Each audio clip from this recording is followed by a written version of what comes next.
President Akuffo Addo has suspended the Upper West Regional Minister Alhaji Suleiman Al-Hassan for allegedly shielding thugs who attacked officials of NADMO in the region. Staff of the National Disaster Management Organization who accused the minister of protecting hooligans have vowed not to work again with until the attackers, believed to be supporters of the governing MPP, are arrested. A statement from the presidency said Al-Hassan Suleiman has been suspended with immediate effect, and the statement signed by the Director of Communications at the presidency said President Akuffo Addo reiterates his commitment to the application of the laws of the land, which must occur without fear or favor, affection or ill will, and without recourse to the political, religious or ethnic affiliations of any citizen of the land.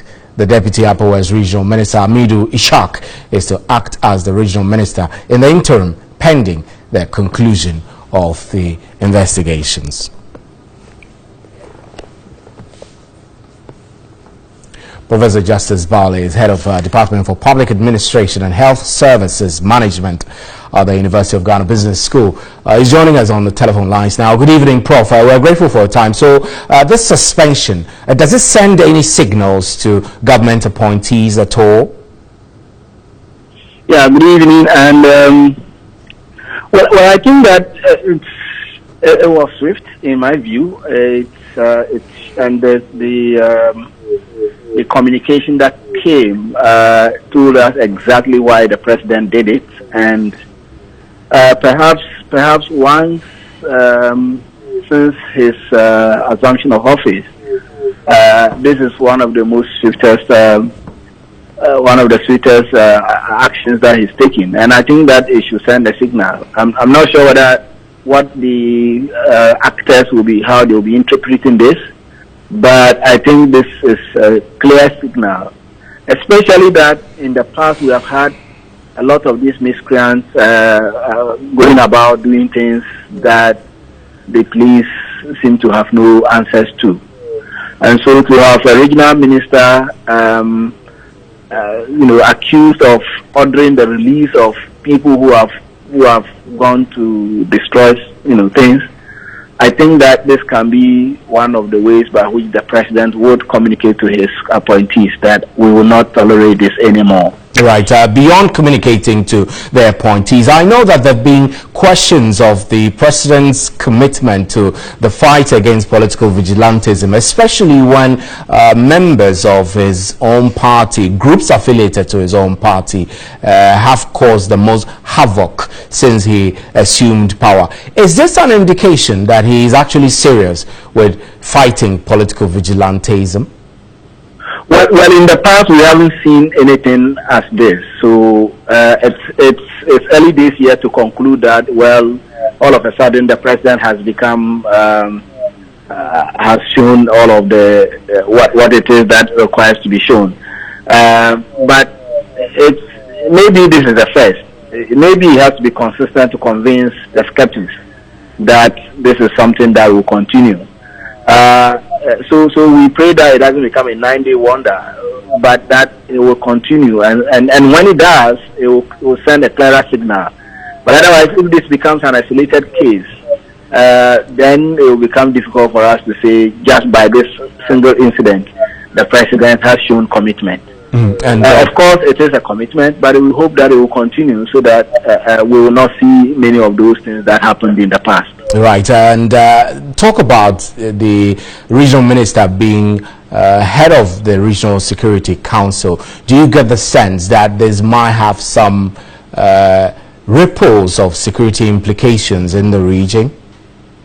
Well, for me, that was the most surprising thing, that the regional minister, who is the head of RESEC, would be the ones ordering security officers to release people who have fallen foul of the law.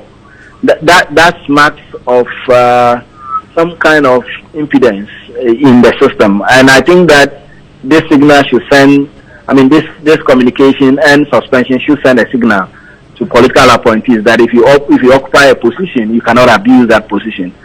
Because for the rest of us as citizens, we will be expecting that the role of the regional minister, as the chair of RESEC would be that he would ensure security for all people. So people cannot just go and start vandalizing people and things and property and then get away. And they are getting away not because they got away, but the regional minister is asking that they should be released. So this is quite problematic, and I think that if it will continue, we will not be safe. But I am happy that this happened. I pray that the other officials of government will begin to listen to this kind of communication and refrain from abusing or appropriating their powers in bad ways. So you see this as an abuse and appropriation of the regional minister's powers, correct? Yeah, I think so, because as chair of RESEC, like you quoted, he is supposed to be the ones ensuring that we all have protection in the region, and so he should not be the one to be seen to be condoning actions such as these, especially that we have had in the past political actors and vigilantes moving around and causing mayhem.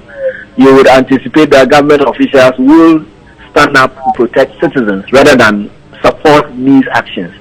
And so for me, I thought that, of course, this is still alleged, so we cannot conclude that he is guilty of what he's been accused of doing. But if it were proven that he actually ordered their release and had in that process stampeded investigations or frustrated the police from enforcing the laws, then we will say that will be a clear abuse of his office.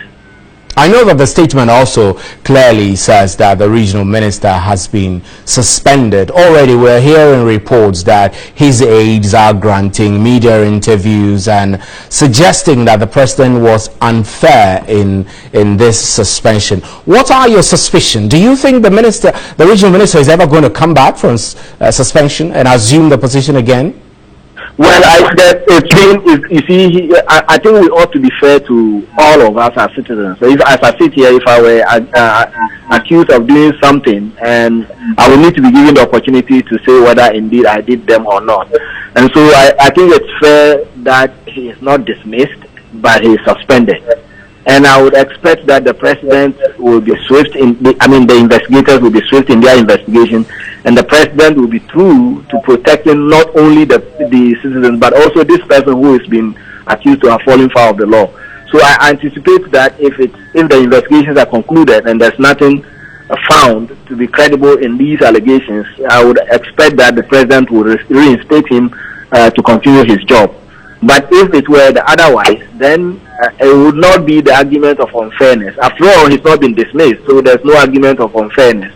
He's been asked to step aside, and that means that they want to investigate, and we ought to be fair to the person who was brutalized, or people who were, or property that was destroyed. We don't have to look at it from one side and say he was not properly treated.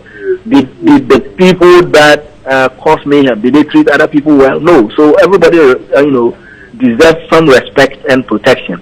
And in that regard, I want to say that let's give him the benefit of the doubt and let the investigation conclude, and let's see what the outcomes of the investigations are. And if he's not found guilty, I think he should be asked to continue with his job. Right, Prof, we're grateful for your time. Thank you very much. Professor Justice Bawale is head of Department for Public Administration and Health Services of the University of Ghana Business School.